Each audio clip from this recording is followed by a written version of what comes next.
Barbershop Conversations, man. Hopefully everyone's having a great Tuesday, great start of the week. Tesla talk. First, I want to say thank everyone for saying, Fred, you got to start back the live. At some point, it will happen. But as you can see, the reason why I stopped was to be hands-on in with Lincoln. And Lincoln had a 44 ball this week and 44 points, 11 rebounds, 4 assists. 4 steals, and 2 blocks. Just insane. 9 years old, man. And I couldn't have been more proud, man. The results are coming faster than I imagined. And it just speaks to the point that I've been speaking from day one. When the children have their father, and he wakes up with them and goes to bed with them every night. He eats dinner with them. He picks them up from school. He does homework. He goes to practice. The compound interest on that, and for me, it's basketball, Spanish, and piano. It's just exhilarating. It's a hell of a ride, man. It's the greatest roller coaster in the world, man. I had some time to debrief and think. I hadn't gotten around to watching interviews or anyone's commentary at all. Sunday I was out all day. The game was at Palisades, and if you know LA, I don't care if you live across the street from Palisades, it takes an hour. You know what I'm saying? Palisades is a hike, man, so the windy roads, and it's a few miles off of the freeway, So I was there, and then yesterday we had practice, and so I'm just getting to it. And Bernard Hopkins, Ryan Garcia, and Oscar played Bill and Devin Haney. I'm going to tell you what I think. Because this is only a hypothesis, but y'all know 90% of the time my hypotheses are 100% correct. They knew what they were doing with Bill and Devin Haney. They knew their carrot was money.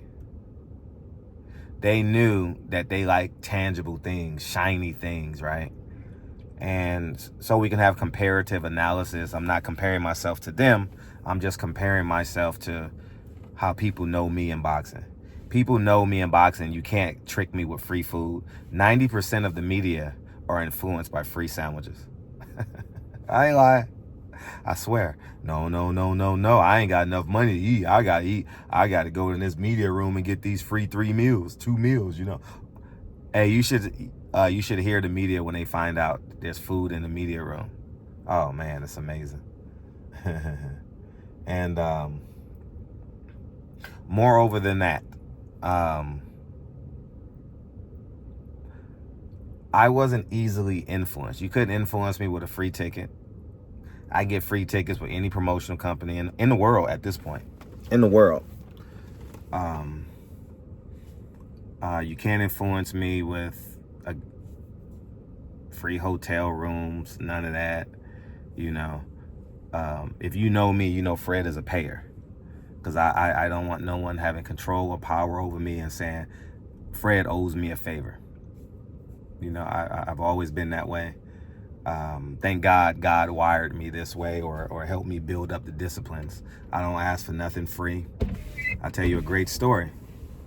I went to dinner with Floyd. We went to Roscoe's in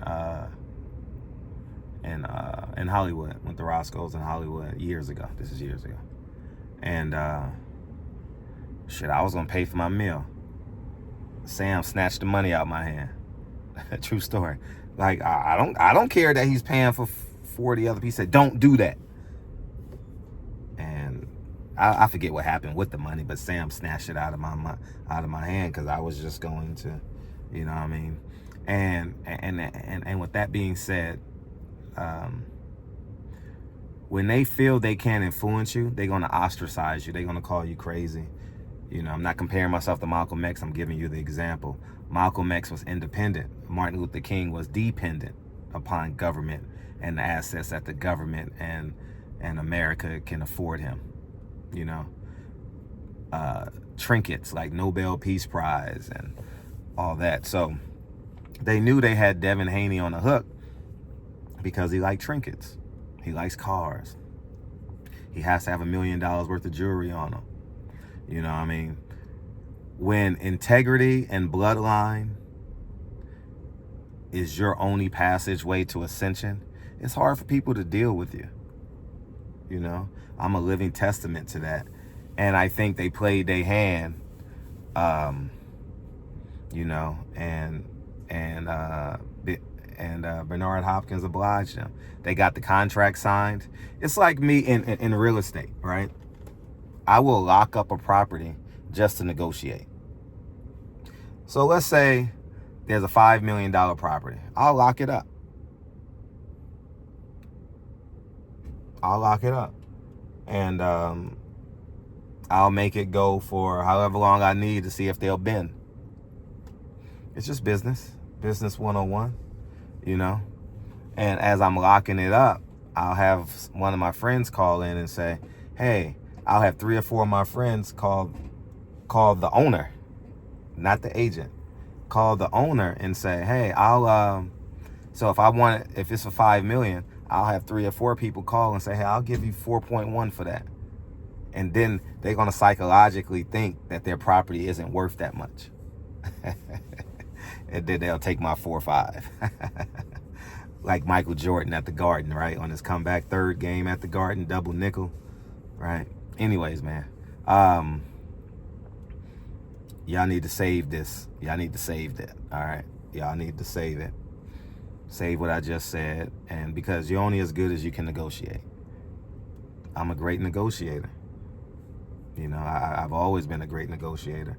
You know, once upon a time, it started with women, and then it elevated to movie deals and book deals. And, well, I don't have no book deals.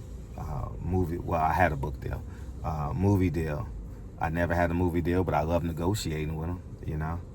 And now property, you know, and angel investing and small businesses, and, you know, so it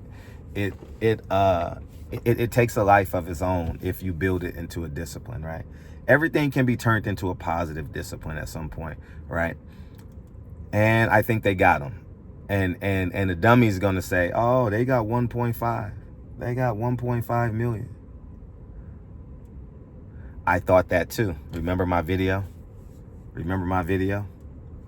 I did a video on this Friday. I did it without assessing, right? Yeah, they won short term. They got 1.5 million or whatever they negotiated. And then after the fight, it hit me. Sunday morning, all through, I'm like, they got him. They got him. They got him.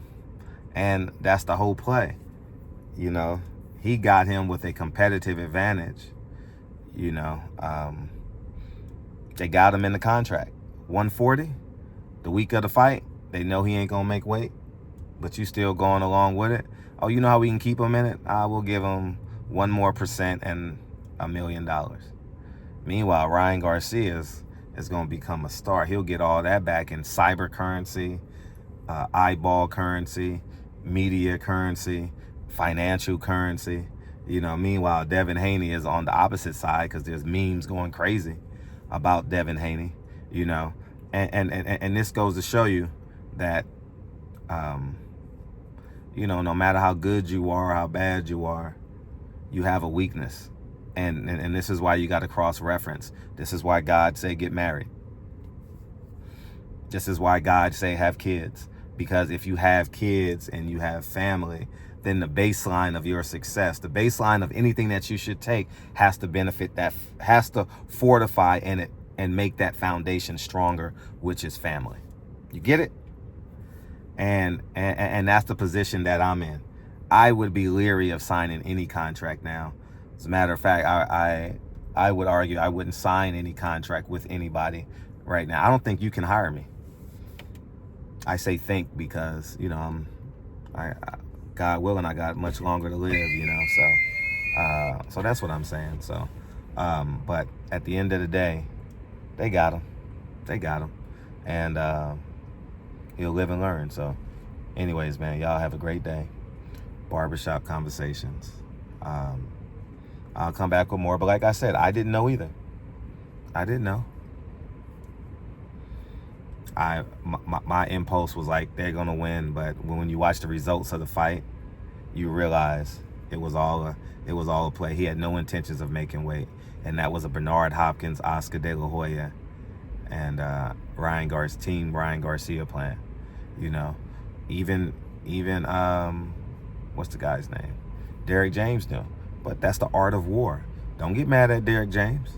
Don't get mad. You know what I mean? Because it is what it is. You know, so Barbershop Conversations. Feel free to hit the subscribe button. And I'll talk to you guys soon. Peace.